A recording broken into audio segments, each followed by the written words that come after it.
Greetings, dear listeners. This is Jonah Goldberg, host of the Remnant podcast, brought to you by the Dispatch and Dispatch Media. So I've been making this joke for a while now that Scott Lincicome, author of our terrific capitalism newsletter and a fancy pants vice president at the Cato Institute these days, and before that, he was once upon a time just a lowly caveman trade lawyer, but now he's like a trade scholar, bestrides the earth like a colossus. I've been making a joke for a very long time that one day he found a monkey paw, picked it up, and made a wish and said, I just wish people cared about my issues more. Why don't people feel so marginalized in political discourse? Why can't people care more about trade? And the little crooked ethereal finger on the monkey bends down and grants his wish. And here we are. So, Scott Lincicome, how's it going? It's busy. It is busy. The monkey's paw is doing its thing. The way I put it is, I rubbed the genie and I just asked, I wish I were popular. And little did I know what the genie would do.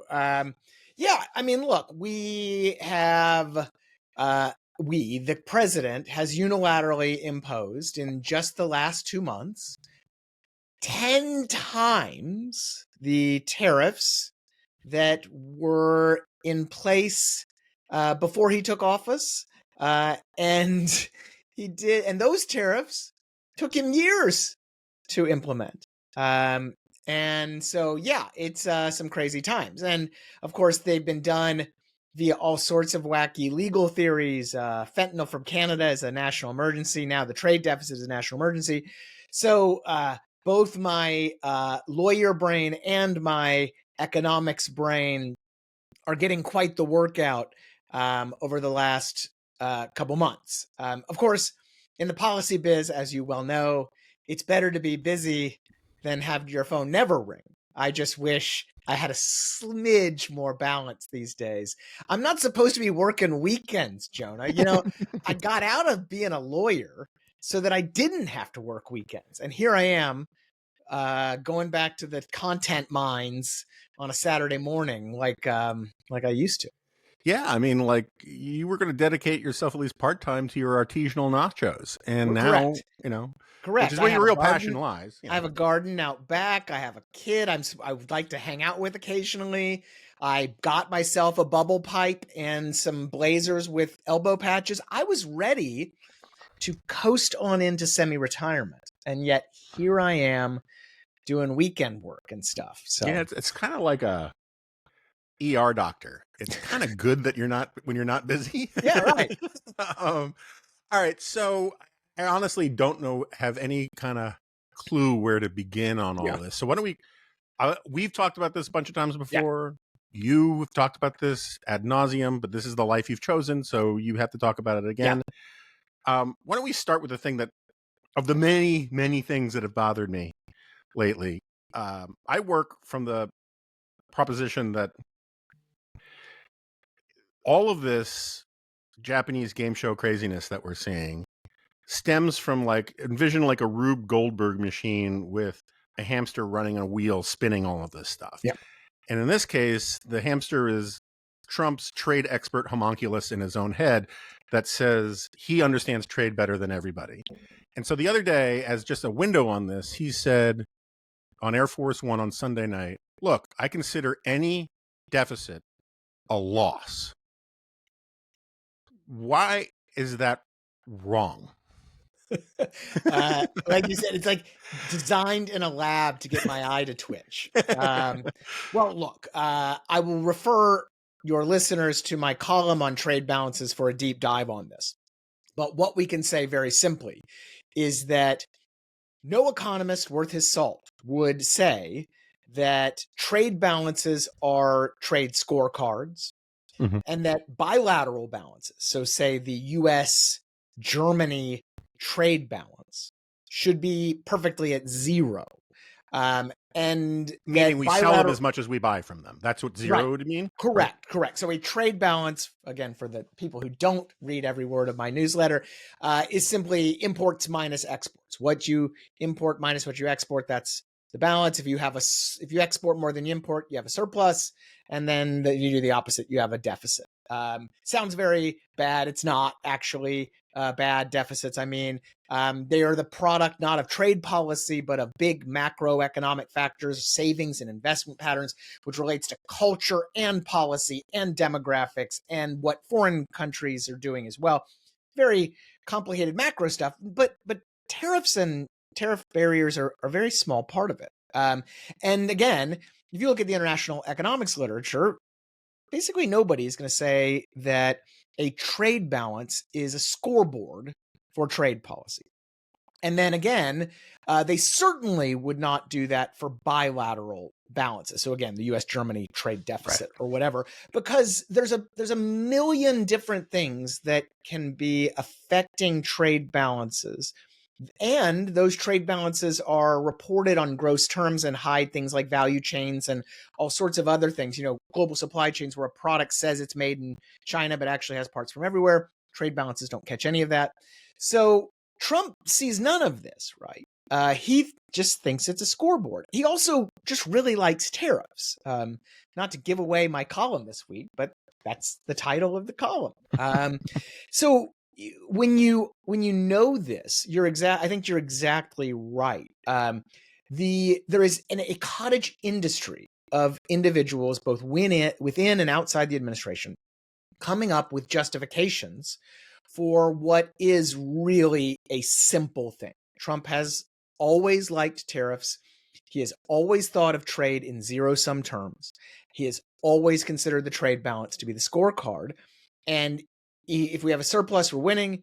And at worst, we should be at zero. And that's really from that point, you not only see all these justifications, whether it's negotiations or revenue or industrial protection or whatever, all these different, some of which are completely contradictory, right? You can't do all these things at once. It's all just reverse engineered, trying to justify, again, as you said, the hamster in the wheel that's running. But it also is beyond the justifications. I mean, not to get too weedsy here, but the tariff rates that Trump trotted out on that big famous poster board now were calculated. Trump says this is about what other countries are doing to us, to American exports. That's a libertarian nit to pick for another time, but to us. And in reality, they actually didn't look at tariff rates and trade barriers in foreign countries at all. All they did was take the trade balances, divide by the number of by the import volume, and that gives you a percentage, and then they arbitrarily cut it in half, and boom, you're done. So it is, the formula itself is a reflection of Trump's view of trade. And if you are a political nerd like we are, you've probably read some of the palace intrigue reporting that has come out about this stuff. And it's said point blank, Trump chose this system himself, single-handedly. There were other people in the room. They were giving him all these ideas. Some of them were elaborate. Some of them were simple. He picked it, and it reflects this worldview, right? And the other reason we know it reflects the worldview is that it's not merely a reciprocal tariff. Reciprocal. It is, in scare quotes, it is a global baseline tariff of 10% as well. This gets, again, he likes tariffs. So countries with whom we have trade surpluses, they got a 10% tariff. Countries, FTA partner countries, they got a 10% tariff. Free trade agreement. Yeah, free trade agreement. Countries that are known to be free trade exemplars, like Singapore, they got a 10% tariff. So again, this idea that this is something about fairness or whatever, there might be trade advisors that are trying to do these things, right? They might be trying to negotiate better deals. They might be, but it all starts from the hamster wheel, and everything blooms from that. Okay, so the example I really like to illustrate how this is not a well-crafted policy, I got originally from, I think, Dominic Pino, who pointed out that The only reason why we have a trade deficit with Canada is that starting with FDR, we worked out this agreement with Canada that they would sell us oil essentially at below market prices, and it would be a reliable source of oil. It's piped straight. It doesn't even go to the coast. Right now, Canada's talking about sending it to the coast to sell to other people, but it goes straight basically down to the Gulf, formerly of Mexico, right? Down to like Louisiana to refineries. And because we're buying cheap oil from Canada, our democratic, stable ally, our balance of close ally. Yeah, our balance of trade, we're in the deficit. If you took the oil out, we would have a trade surplus with Canada. Right. Trump says Canada's ripping us off, when in fact we are getting a sweetheart deal from Canada, and there's no rational argument for blowing that up, as far as I can tell. So the problem is, so when I make your eyes twitch and I ask you about Trump saying any deficit is a loss, I think reasonable people can see what you're getting at, right? Yeah. Because obviously there are going to be cases where it's not a loss. When, if ever, are trade deficits losses, right? So because what they'll do is they'll then say, okay, you're right, Trump speaks too broadly, but he's a politician, blah, blah, blah, blah. But obviously X is a loss. And so what about the X's? Where would you draw the line about the exceptions to that rule? Yeah. So, I mean, there are nuggets of truth buried in a lot of the rhetoric. The trade deficit thing is complicated because, trade deficits are really a symptom of these underlying things, the savings and investment patterns and the rest. And sometimes those can be good and sometimes those can be bad. In general, in the United States, if you look at the actual underlying metrics, it's mostly fine, right? It's mostly like FDI, foreign direct investment, and foreigners investing in the stock market and buying real estate, and none of this is bad. They do buy U.S. debt too, but that keeps interest rates down. I would prefer they not, but the government keeps issuing a lot of debt because our government can't spend within its means. So those things you can say, okay, but in general, that's just not problems. Now, on the other hand, foreign trade barriers are a real issue. Mm-hmm. There are governments around the world that do bad stuff in trade. India, for example, has very high tariff rates, non-tariff barriers, all sorts of stuff. Now, India is also very poor, so it's not like these barriers are making India this colossal, rich juggernaut, as Trump sometimes claims, right? But it would be good to remedy those things. That, of course, though, then leads to the next question, which is, well, how do you remedy these things? And this is one of the more frustrating parts of this whole reciprocal tariff stuff. And we're working on some stuff right now, I should say, at Cato, showing some examples of what I'm about to say. And that is, we had a rather good system for eliminating these tariff and non-tariff barriers in foreign countries. It was called free trade agreements. Because, believe it or not, and I know this will shock you, Jonah, but the United States has a bunch of trade barriers too. Mm-hmm. We have not just some weird high tariffs on dairy products and pickup trucks and whatever, even though our average tariff rates are low. We have high non-tariff barriers. We have regulatory barriers on dairy and baby formula and pharmaceuticals and other things. We have barriers the Jones Act, of course, I have to mention. The Jones Act. I'm going to give you the Jones Act at the end for dessert. But go on. Great. Okay. By American restrictions, we have our own agriculture subsidies, anti-dumping duties. I could do this all day. So parties get together and they negotiate free trade agreements based on a general level of reciprocity. This is not this tit for tat thing. They're not looking at trade balances. They say, look, you have your politically sensitive things that are no-goes. We have our politically sensitive things that are no-goes, but we're going to zero out everything else. And we're going to negotiate on regulatory stuff. We're going to negotiate on services.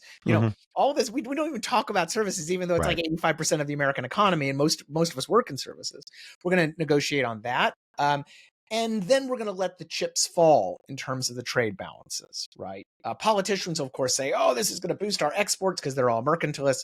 But in general, the general result is the zeroing out of almost all of these major trade barriers. And more trade, because that's what trade agreements are really supposed to do. Just reduce barriers, have more trade. They've worked quite well. And they have, by the way, boosted U.S. exports a lot in the process. So one of the things that's very annoying is that we have this process, and it didn't require crippling, economy harming tariffs, tariff threats, reciprocal tariff formulas, stock market crashes and then gains, and then people trading on fake tweets and all of this insane stuff, right? I mean, it was a boring, slow, but effective process. And we've somehow memory hold all of it. And instead, we're doing all this craziness. And I would note, importantly, nobody else in the world is following our model in terms of this is how you open markets. They're still doing the boring old FTA thing. The Europeans, the Indians, Latin America, Asia, China, you name it. These folks are all like, actually, we like trade agreements fine. And now these agreements could be better. They could be, I prefer they all went through the World Trade Organization because it's a multilateral process, blah, blah, blah. In general, look, this system is doing okay, and everybody else pretty much likes it. So, and I think that in the long term, that's going to be a problem for us. The United States hadn't had a major trade agreement in a long time. USMCA, Trump's NAFTA update, was really a cut and paste job on the trade and goods section and on much of the services, and then even had some protectionist stuff baked in. Everybody else is forging ahead, and in a few more years, I think we're going to look back. I'm hoping the pendulum swings back the other way. We're going to wake up and go, wow, the Europeans and the Indians are trading relatively freely with each other because they're negotiating an FTA right now. And here we are. We've been stuck in neutral at best for a long time. And that's particularly the case, of course, because Trump is just ripping up our old trade agreement. So why the heck would anybody negotiate with it? I mean, they're negotiating because they kind of have to. There's a gun to their heads, and they're trying to minimize the damage. But it's not worth the paper it's sharpied on. Okay, so I think one of the things that everybody who's trying to be reasonable, everybody is sort of in Jerry Maguire mode. Help me, help you, right? Sometimes I'll have to exaggerate the degree to which I'm in favor of protectionist stuff towards China. But like, there's a reasonable argument to be made about China specifically. Yeah. Both politically and on the economics, right? It's like, politically, I think Trump could have had some serious market scaring tariffs solely on China while doing other free trade stuff elsewhere. Oh, yeah. And it would have been a winner for him. And it would have done a lot of the things that he claims to want to do. Right. You would have even seen in that hypothetical, you'd even seen folks like me shrugging and going, I don't agree with this policy on the margins. I think you've done X, Y, and Z wrong. But in general, I mean, look, China is at this point, U.S. trade with China is about 9% of all U.S. trade. If you look at goods, services, imports, exports, of course, this was before the mayhem that just happened. If we had good trade policy for the 91%, I would be, and really bad trade policy for the 9%, or at least, more aggressive, whatever you want to call it. Okay. That would be that's a win. But of course, Trump isn't doing that. And, going back to my FTA point, I'd be remiss not to mention that we actually had a trade agreement, this Trans-Pacific Partnership, that was with Japan and Vietnam, Malaysia, other countries that were on Trump's, dirty dozen list or whatever you want to call it. And they were willing to eliminate almost all of their trade barriers as part of that. And Trump, of course, abandoned it on the first day in office in his first term. And now he's spent a long time, Humpty Dumpty, trying to piece it together, but much worse. So not nearly as comprehensive.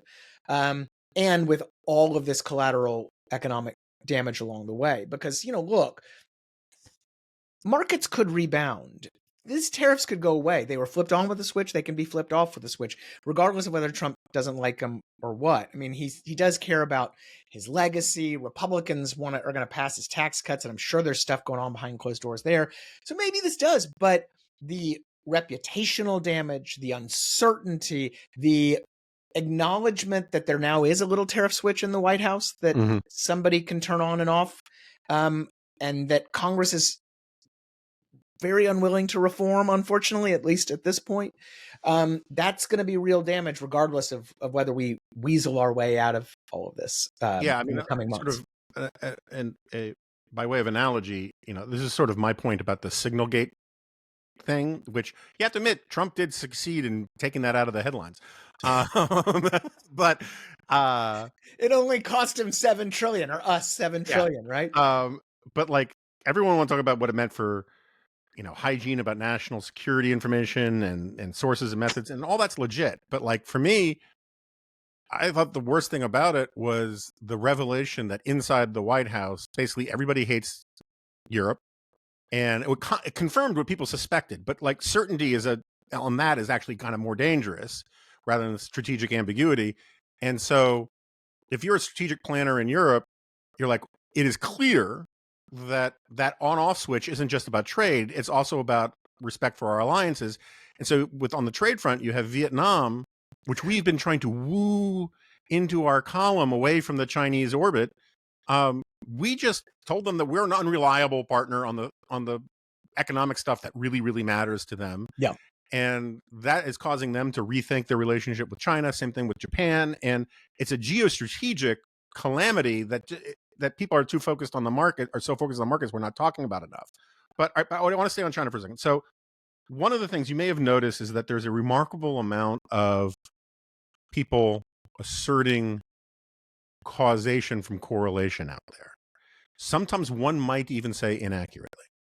And so like you'll find things like these charts that say America is deindustrialized because of trade with China, right? or factories have closed because of trade with China, or all that kind of stuff. And some of these things, I mean, I'm not saying that that's a completely spurious argument, because there's stuff there, but the certainty with which people do it, I was like, you could also say that because Clint Eastwood was born, it tracks almost perfectly with the lack of agriculture, agrarian and manufacturing as parts of our economy. As he gets older, those things go down, right? How much there is there to this argument that trade with China in particular, but also just trade in general, has been bad for the manufacturing base, bad for middle-class jobs? Yeah. So it's undeniably true that trade and globalization has disrupted American manufacturing and eliminated some manufacturing jobs. That's true. The bigger question is just how much is the trade issue driving the manufacturing jobs bus?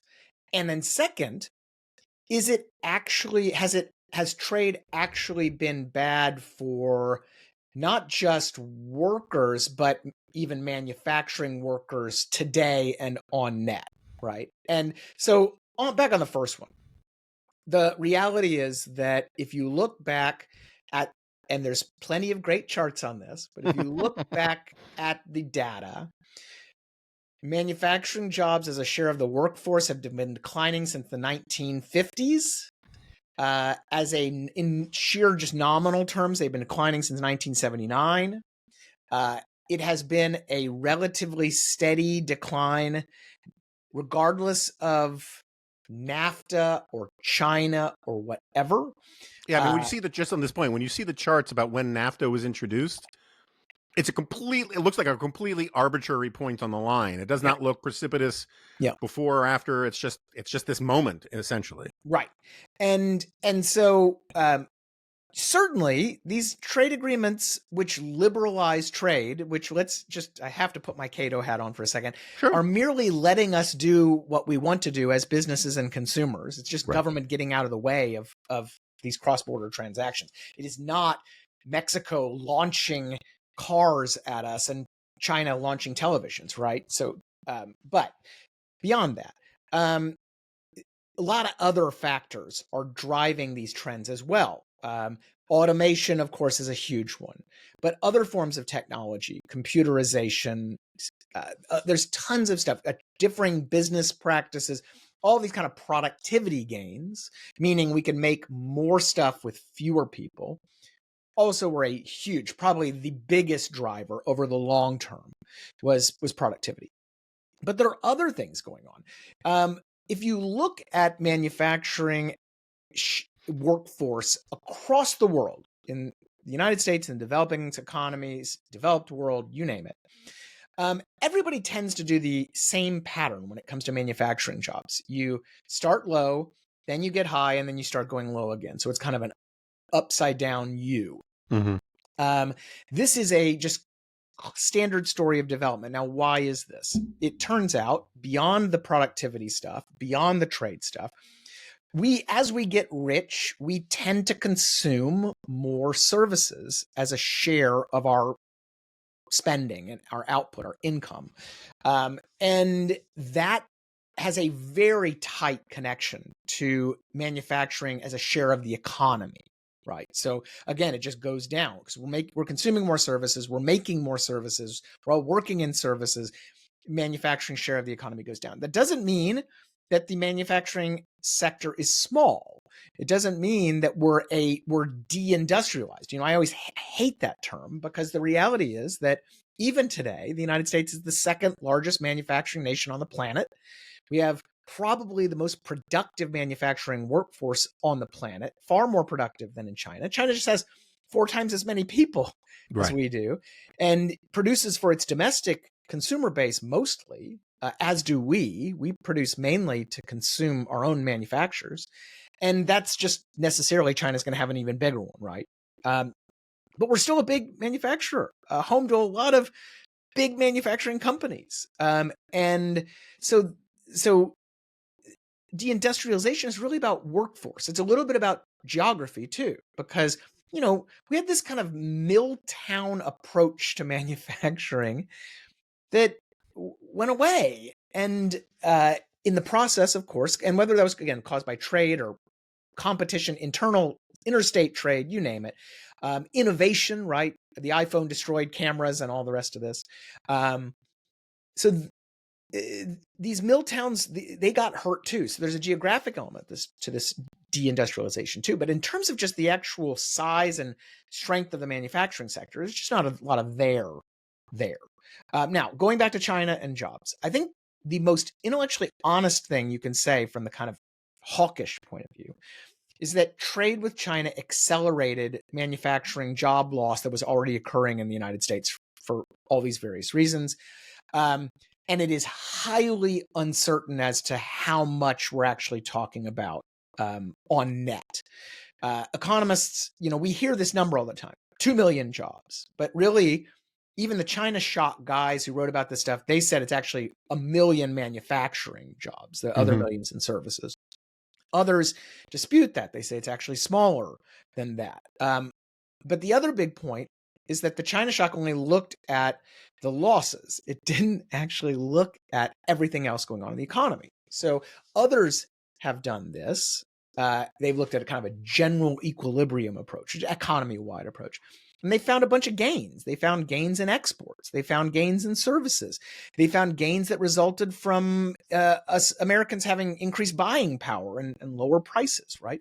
So you can say, I think pretty confidently, that Chinese imports in the 2000s disrupted some manufacturing companies and entire industries, did eliminate some jobs, but is that the cause of American deindustrialization? No, to the extent deindustrialization is even happening. And is it a reason to blow up the entire global economy? Definitely, of course not, right? And that's one of the real problems with debating trade on this is that everything I just said is very nuanced. It took, I don't know how many minutes for me to get through. The other side plays very fast and loose with all of this stuff. They just go, aha, look at line go down on chart, China bad. Right. And that's the end of the discussion. And that's, it's a hard nut for us to, on the more intellectually honest side of things, to crack. So, the people who I have some respect for, but really disagree with, the point that they harp on was one that you mentioned briefly, and you said it was something you wish that didn't happen, is that the trade imbalances cause other countries to take the dollars that we send them and buy our debt with it. Yeah. And I've heard people make that sound very, very scary, turning us into a slave nation working for other countries and all this kind of nonsense. The old adage about how if you owe the bank $10,000, you have a problem. If you owe the bank $1 million, the bank has a problem. There's something to that, right? But still, foreign debt, even though it's owned by friends and allies, can be a problem. And I agree with that. That is sort of one of the only arguments about trade imbalances that gets me to give them an extra listen, right? Yeah. Narrow niche parts that I have a thing with, but like a big picture global economics kind of thing. If we actually had a government that spent within its means, that goes away, right? There's nothing about a trade deficit with another country that creates any of these debt-related problems if we actually didn't overspend, right? We're the ones borrowing. Yeah. So what is the connection? What I keep hearing people say that this is really about foreign debt. And it seems to me, okay, then the way you fix that is stop asking to borrow more money. Yeah. So there's a bunch of problems with this narrative. The first is that if you go back to what I said earlier about trade deficits being driven by savings and investment, right. You have to then say, okay, well, how can we alter those savings and investment patterns? And tariffs are not on the list of how you do that. That's a huge problem. The second, though, is then you have to look at, well, where is the foreign capital going? Believe it or not, in the last decade plus, foreign capital is increasingly moving away from government debt and going into things that are far more benign, like equities. So our stock market's been kicking butt, right? Foreigners love that, and it's going into foreign direct investment. We're still the number one FDI destination in the world. It's going into real estate and other things that I know Trump cares about the Japanese owning Rockefeller Center, but in general, they can't take the building with them, right? And then everything else like corporate debt and the rest. Shareholders might have a debt obligation, but you and I, right, we don't.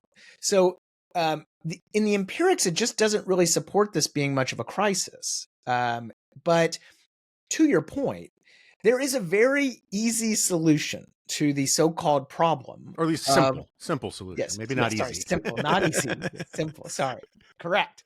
A simple solution to the so-called problem of foreigners and foreign governments buying lots of government debt, and that is to stop generating so much government debt. I don't think this would eliminate the trade deficit. Right. Because the trade deficit is, again, there are these other things going on, some of which, just to repeat, are totally benign. They are demographic issues. We're a relatively young country compared to much of the developed world. We are a very attractive investment destination, beyond treasuries being a safe haven. The dollar is used to, at least until very recently, was thought of as being a place for people to put their money in, the world's reserve currency, and that's going to help goose the trade deficit too. And then, of course, Americans have a culture of consumption, and we have some policies that encourage that, right? Whether it's entitlements or tax policy or whatever. And so, in general, none of those things I just mentioned are a reason to get worried about the trade deficit. You could change some of the tax and entitlement policies if you wanted to try to change some of the savings investment patterns. But again, the big lever that government could pull to at least shrink some of the the trade deficit a bit, perhaps, and eliminate the concern of foreigners owning our debt is stop issuing it. All right. So the last time you were on here, I asked you about whether or not, and if I'm mischaracterizing this, or I'm misremembering it, or I misunderstood, you can correct me. But you kind of winced and said, not exactly, when I brought up the idea that this is when Biden was still in, but Trump was talking a lot about tariffs, that tariffs can be inflationary. And you were like, they can increase prices, but they're not necessarily inflationary, because inflation has to do with, we try scrupulously to avoid monetary policy here, but inflation is, as Milton Friedman put it, too much money chasing too few goods. Yeah. And I've always thought about you, and in your answer about it being, it could be a one-time price increase, but then things adjust. And I get that. But then I heard my friend David Bonson recently talking on the Commentary podcast. Every now and then I go slumming on, listen to other podcasts. Same. And Bonson, who's a dear friend of mine, made a pretty good case that it is inflationary, insofar as the Milton Friedman thing about too much money chasing too few goods. It's the too few goods part. Yeah. Right. It reduces the number of goods because we're just slamming shut on economic activity. We're not bringing in things. And so, there's a one-time price increase from the tariff, but there's also a reduction in goods. And so there's still money sloshing around. How do you respond to that? Because I've just been wanting to ask you that for a long time.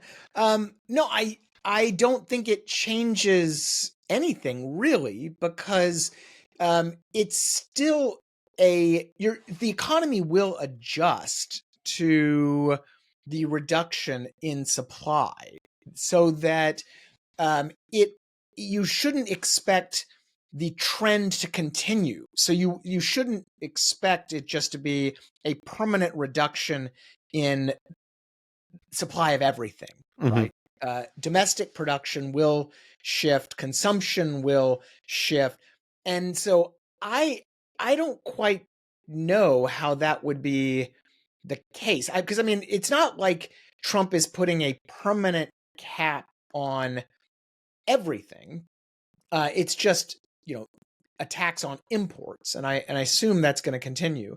So I don't think that works. I think that you would, as the economy adjusts, you generally would just see this kind of one-time thing, and then it would go back on trend, whatever that trend is. I think, though, one of the things that we've been looking at, and that there's been some more literature on, that I think is a little more convincing, is the idea that the Fed will actually feel the need to ease monetary policy in response to the tariff shock, because growth will slow. And that easing might actually then be inflationary. It will actually lead to a permanently higher level of inflation, and until the Fed acts again, right? And that I actually more buy, right? There was a recent paper that was kind of on this point that said the actual response to a big tariff shock is to ease, and by doing that, you're going to actually increase inflation. So not a one-time increase, but kind of that's how it's going to go. So that I could see, but again, going back to the supply shock, it should just be a one-time shock, not a persistent one.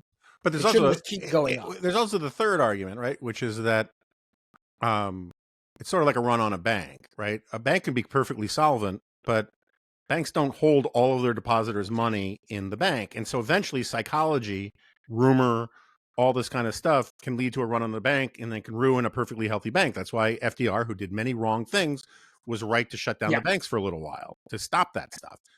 If everybody is being told day and night prices are going to go up, producers are going to raise prices. Yeah. Consumers are going to expect higher prices. You're going to get people, like we saw, for reasons not because of gouging or anything, but when they did the steel tariffs, the first term, domestic steel producers raised prices, because when you make a commodity more scarce, you raise the price for all the commodities. Not Yeah. the commodities are fungible, right? And so, isn't there a possibility that the expected inflation stuff can be self-fulfilling prophecy? Yeah, so there's a lot of debate about how much expectations actually fuel inflation. I think what we can say is, I think pretty confidently, is that you can get a larger price shock because of those kind of expectations and anticipatory, hoarding Right. and that kind of stuff. But again, you're not looking at it's not going to keep happening. We're not going to just go into hoarding mode where we're all just buying toilet paper constantly forever, right? So Right. so I think the better way to put it is it's going to actually be a larger price increase than what the tariff alone Is would responsible have for it. Right. generated. But it's not actually going to, again, if you think of inflation as the trend, so instead of Right. 2% price increases every year, you see 3% price increases. I don't think it would generate that, but it could get you, again, a bigger spike in the rest. There's a great chart floating around somewhere that actually showed this, because so in Japan, they increased their value added tax, which, kind of a consumption tax. And it's very clear that there's just this big bump in prices, and then they continued on their trend, right? And that's, I think, what we should expect, although it'll be messier, right? It won't just be that kind of straight line from a one-time change. Also, we just should note, as a matter of raw rank punditry, going to any normal American and saying, yeah, your pickup truck is 25% more expensive, but it's not inflation. Right. Doesn't really win you any points. Quite frankly, this, I think, is the more important point, is that everything we just said is really inside baseball stuff, and it distracts from the reality. And the reality is tariffs increase prices, and people don't like high prices. And in fact, we just got one of the funnier things that's going on right now, and there are a lot of them in terms of political hypocrisy and the rest, is we just had an election where the losing side was saying, no, don't look at the price level, look at the change in prices, and it's gotten better. And now both sides have flipped. Now you have the Republicans saying, oh, no, this is not inflationary. You just have to, it's just the level. That's it. It's just the level, and just one time. And Americans look at these people, they're like, you're crazy. I just care about, is the price of eggs or cars higher today than it was that I can in my recent memory? And if so, that's what they see as inflation. And by the way, there's actually lots of great studies on this. There's polls on this. That's how Americans, normal humans, think of inflation. And so it's a good note for listeners. Anytime you hear anyone say, no, it's not inflationary, and start this tisk tisk thing, they're probably trying to pull one over on you on what tariffs do to prices. Right. I mean, the way I always, back with the Biden stuff, the way I always explain it was, if you're in the middle of a heat wave and one day after another, it just gets hotter and hotter and hotter, and then someone tells you, well, today it only got 2 degrees hotter rather than 5 degrees hotter, it's still freaking hot. Right. And it's still getting hotter. And this exact same thing applies to all these tariff justifications. When Scott Besson goes on TV and says, well, those aren't inflationary, it's just a one-time increase. It's the exact same thing. Nobody in the real world, nobody cares. They care that it's much hotter, again, to use your analogy, than it was last summer. So, a lot of other places I want to go with this.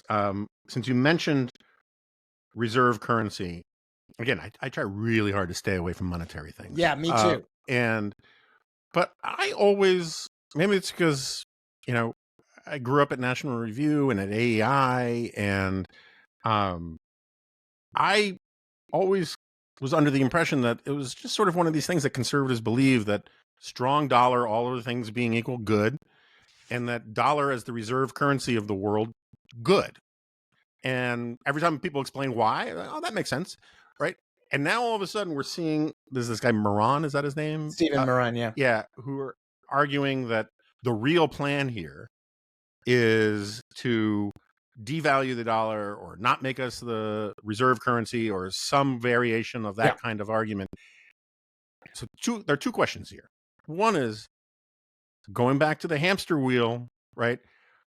Or forget the hamster wheel. I think Trump's version of economic policy is closer to like a Chinatown tic-tac-toe chicken. Like he just knows this thing and he doesn't know, and there's no argument behind it. But so first part of the question is there actually like any 4D chess you can see anywhere along the horizon in any of this? And secondly, let's say that there is, is it something that we should actually have our best and brightest, air quotes, working to decouple to dethrone King Dollar? Does that make sense for us? Yeah. So start with the first one. It is either this plan, what they call the Mar-a-Lago Accord, by the way, this plan to replace Bretton Woods and and all this stuff, right? It's either the best kept secret in the history of Washington, D.C., or it's just a bunch of wish casting. The reality is that there are no indications, publicly, privately, from anything read anywhere, that anyone actually dictating trade policy in the United States today has this type of 4D chess stuff in mind. And in fact, the Washington Post just did a recent TikTok of how Trump came up with his tariff calculation. And Stephen Moran apparently wasn't even in the room when the decision was made on how to proceed, right? So you could say maybe they might luck into this, but the idea that there's a plan and this is where they're going strikes me as beyond fanciful. It's just the rejection of everything we know about Trump, about the people around him, about how these decisions were being made, about how Trump has always thought about trade, everything. We just have to accept all of that and again, think it's the best kept secret in Washington. I'm extremely skeptical. But the second thing is, I don't think it's a great idea. To start, so just so people understand, the idea is that because the dollar is the world's reserve currency, foreigners hold dollars for all sorts of reasons. This makes the dollar stronger than it otherwise would be, and that's bad for exports and bad for manufacturing. It makes imports cheaper, exports more expensive. Our manufacturers suffer, and we don't export. We can't export as much, ergo bad. There are a lot of problems with this. First, the connection between the dollar and the manufacturing sector is not nearly as clear cut as people make out. The reality is, as you know, as we have discussed, American manufacturing today is very much dependent on imports. Right. Half of everything we import is manufacturing inputs. And so a strong dollar the doodads that go into the things we actually make come from other places. Exactly. So, about your standard made in America car contains about half of its content. All the parts are actually imported from Mexico or Europe or wherever, at least half. So a strong dollar actually makes those a little cheaper. And so then it's kind of a wash it would be a wash on the export side of things. Beyond that, though, people have been looking at the connection between currency manipulation and all this stuff for years now. And the tight connection between exports and weak or strong currencies is really kind of broken down over the last several decades. It's kind of just it's a given that this is the case. So that's a problem. The other problem is that central to Marin's thesis is that governments have been hoarding dollars and hoarding debt over the last 30 plus years, artificially propping up the dollar, doing all this stuff. But in fact, foreign governments have actually been buying less and less government debt over a while. So that's a rather big problem. And then finally, there's the question about, would the U.S. economy and U.S. foreign policy, by the way, be better off if the U.S. dollar was not the reserve currency? Because we get big benefits. As consumers, we get benefits. As in foreign policy, we have benefits of having the dollar be everybody having lots of dollars and trading in dollars. There is it keeps interest rates lower and all sorts of other stuff. And so it's not really clear that we would want this to happen. And then finally, there's just some practical issues with this, right? I mean, the idea is that foreign governments are just going to agree because of tariffs to take long bonds. They have to basically swap out their debt and do some other things, and that after they've been hornswoggled like this, they'd ever want to buy any of our debt or invest in the U.S. economy ever again, right? I mean, the idea is we're basically putting them over a barrel, forcing them to accept these terrible terms. And then what? Everything's going to just go back to normal? Oh, okay, we're good. Right. You got us. And they're going to move on. So I just don't buy it. A colleague of mine calls it the MMT of the right. And I think that's a pretty good way to put it. Yeah, I've been starting to call it critical trade theory. Yes. Which is another thing. Not new to me, but like, right. And but it's funny, like a lot of the critical race theory, it looks at quote unquote objective disparities in numbers, and then reverse engineers an argument about causation that says, oh, it must be racism, or it must be sexism, or it must be thisism or thatism, and all the rest, based upon the fact that, I don't know, more women want to be veterinarians than want to be orthopedic surgeons. And so therefore the field of orthopedic surgery is biased against women, and it can't actually be women's choices that they want to do other things for their careers. Similarly, Trump looks at trade deficits and reverse engineers backwards the argument about why they exist, right? Right. And so that kind of gets me.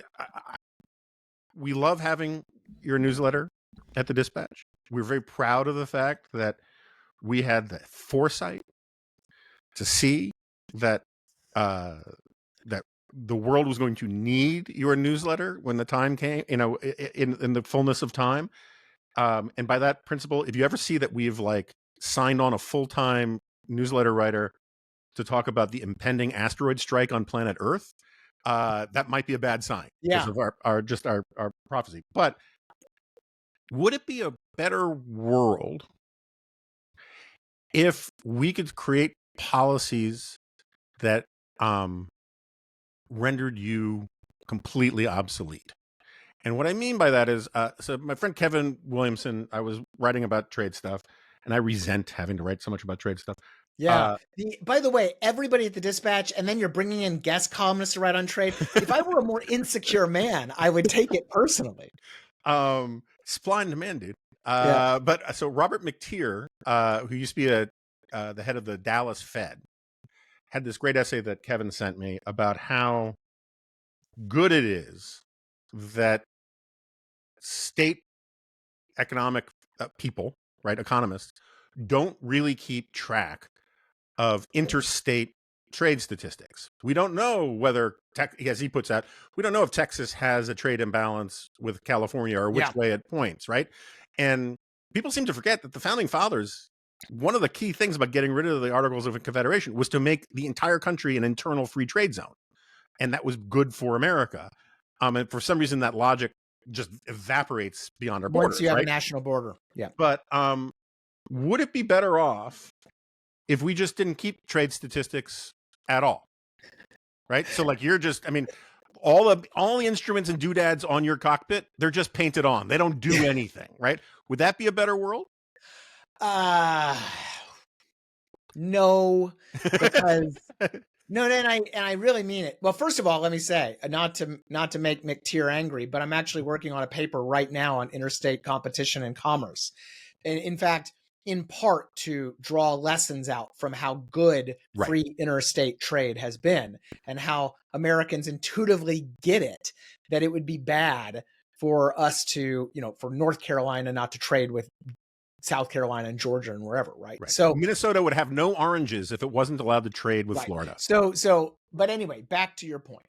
No, because the reality is, and we've actually seen this in China, is that data are good. Data help us when the authoritarians want to manage the economy, when protectionists want to give their buddies benefits, right? And want to block trade. So if we did not have these statistics, as nettlesome as they may be, and as absolutely abused as they are, it would be worse, I think, actually, because it would be very, very easy for somebody in office to block the importation of something and then have us be like, well, how do we even know? And they would say, oh, no, it's perfectly fine, right? So I think in that sense it's better. You know, one of the reasons why I'm a free trader is because it is so protectionism is so politically seductive. It sets off these little things in our lizard brains. And politicians, it's an easy way to dole out favors. And it's kind of hidden and confusing. I mean, it's just, and of course, Bastiat's broken window stuff all over the place, right? Yeah, and it deals with foreigners, and we, again, lizard brain stuff, we're like, oh, foreigners. And so, you know, if we didn't have the data, then I think we'd actually have worse trade policy, not better, because again, it would be, I think, easier to do this. You know, I should say, silver lining. I thought it was a silver lining, but the silver lining of Trump 1.0. So we got a ton of great new literature on what happened to global trade, to the US economy and the rest when we started doing all of this stuff. And it's lessons we use now at Cato and elsewhere all the time. You know, the study I talk to everybody about is on trade policy uncertainty, right? That trade policy uncertainty, we measure this stuff. It went way up during Trump 1.0.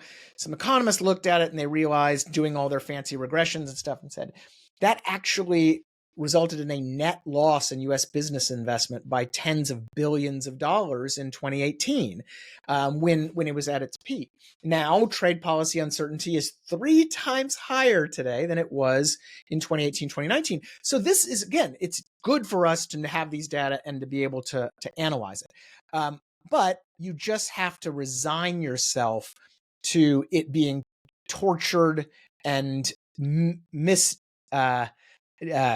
what's the word I'm looking for? Misdescribed at best, abused at worst. You know, and the trade deficit, going back to our earlier conversation, is probably the worst offender in this regard. I mean, even journalists who have no skin in the game report on the trade deficit improving when it gets smaller. And of course, again, my eyes start twitching.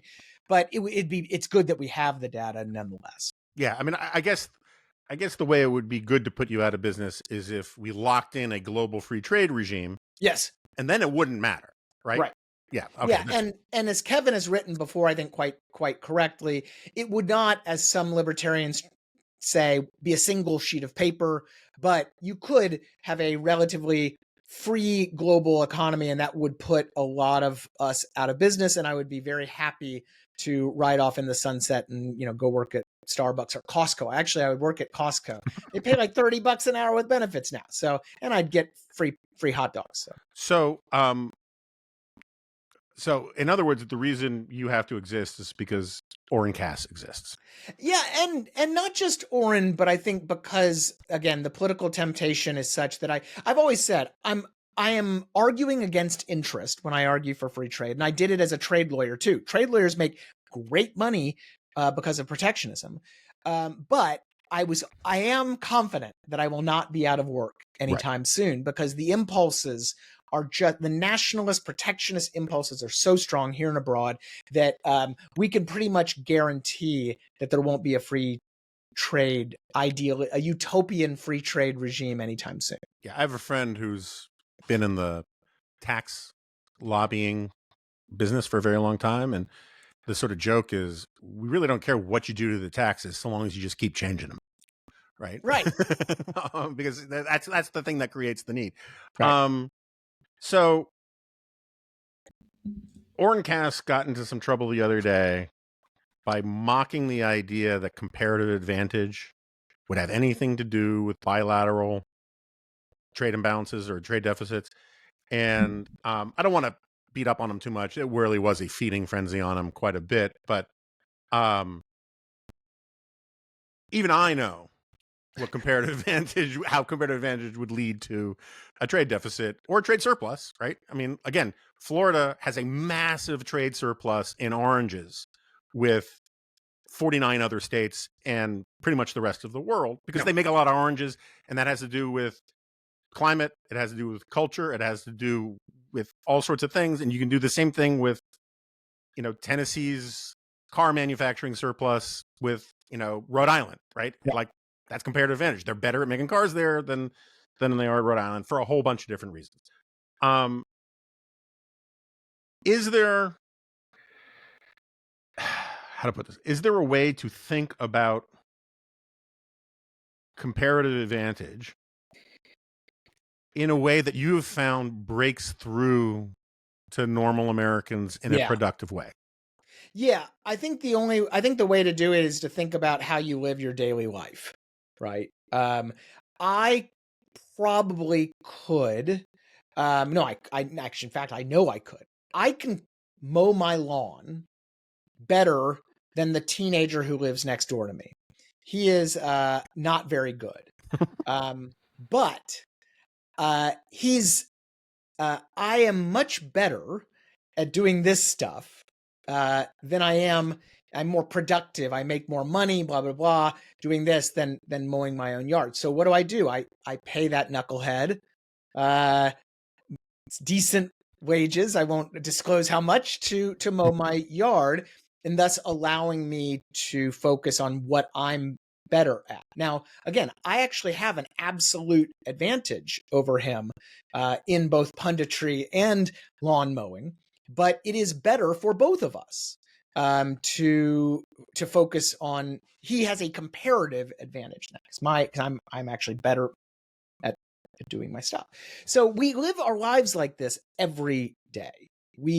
And it doesn't, and I think that when you start talking about that kind of stuff, right? It's not, comparative advantage is really not about you being better than somebody else. It's you being better than yourself. Mm-hmm. You are more productive doing X, for me, again, doing stuff at Cato, than I am growing my own food, making my own clothes and that kind of stuff, even though I might actually be really good at those things too. But it's better for me to do that and then to trade for everything else, to utilize comparative advantage. We all are better off, right? We're all wealthier. Even again, if every economy in the world was just full of my knucklehead teenager neighbor, it still would be better for us to trade. We would still be better off if we just focus on what we're good at. And I think when you start talking about it like that, people start to get it better, right? It's hard though, because comparative advantage is not simple in the real world. Comparative advantage can be affected by government policies. Sure. And so there's no reason why Rhode Island, in my example from before, can't make cars. Right. But because of labor unions and all sorts of supply chain things and whatever, it doesn't. And so that's where it gets very hard. Once you go from kind of the personal and the things we understand, once you go from that concept to actually looking at policy and comparative advantage in the real world, people go, oh, well, then the concept just doesn't work in the real policy world. That's not true. It's just very different, right? And Don Boudreaux over at George Mason, he wrote a great essay for us at Cato about this very point. He said, actually, no, you can throw in all the policies in the world, good or bad. Comparative advantage still applies. It's just different, right? Mm-hmm. And that's what you need to understand. I hope I can get that through, but it's hard. And that goes back again to my earlier point about why trade is just such a hard subject politically, because these concepts are not, our lizard brains don't get them. Our lizard brains get low taxes. Mm-hmm. Like, low taxes, right? And we see it in our paycheck every day. It's much harder for the rest of us. Yeah, I mean, going to your point, and like talk about plugging Cato, that the thing that you came on last time for to hype your big trade series, globalization project. Yeah, Phil Magnus did just a fantastic piece about the history of tariffs as a politically corrupting thing, and I keep referring back to it, and it brings me back to the Trump's hamster wheel thing, insofar as I think that it's not just that he doesn't understand that a trade deficit isn't necessarily a loss, and everyone wants to talk about his experience with the Japanese and Rockefeller Center and all that kind of stuff. I think it's the corruption effect that he likes as well.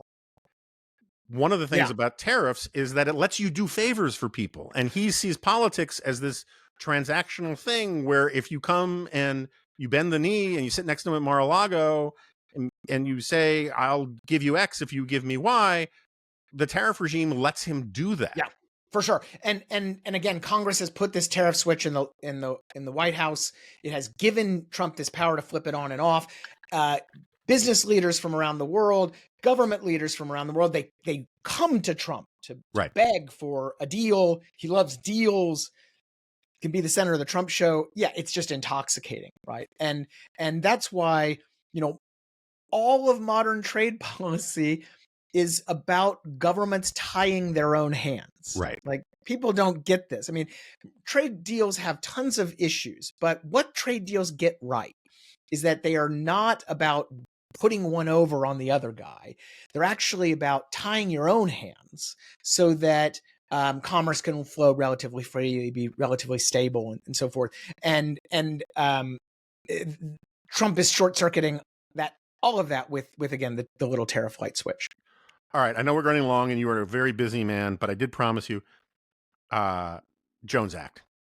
Where are we? Is it? I mean, like, explain to people very quickly what it is and why it's stupid, and what's next or what's happened with it. Is it never going away? Is it Uncle Sam's herpes? I mean, is it just uncurable?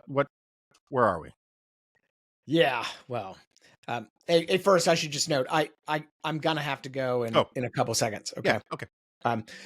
Yeah, I mean, I wish I had good news, but in fact, I have even worse than bad news. That it's sticking around. It's definitely. I mean, it's in fact, there's no real strong efforts to remove the Jones Act, which, for those who don't know, requires that any commerce between two American ports must be done on ships that are made in America, crewed by Americans, owned by Americans, and flagged with the U.S. flag. Not only is the Jones Act still incredibly politically popular in Washington, although there is a nice little grassroots movement online to kill it, the Trump administration has actually proposed, and might even be rolling out soon, a mini Jones Act for international shipping. So the Jones Act, applies just to domestic shipping.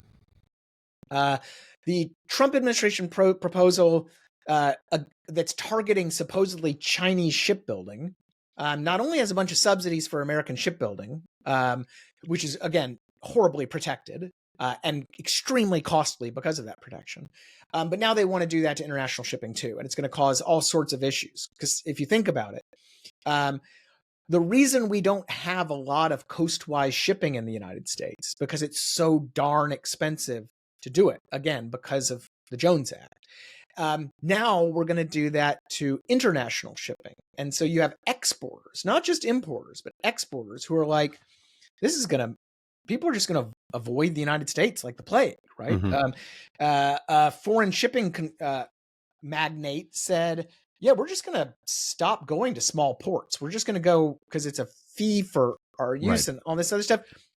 We'll just barely, we'll go to LA, we'll go to New York, and that's going to be it. And so it's going to really dramatically limit commerce. It's just a terrible, terrible idea. But I think it just gives you an idea of just how politically powerful the Jones Act group is. The lobbying powers are for keeping that law around.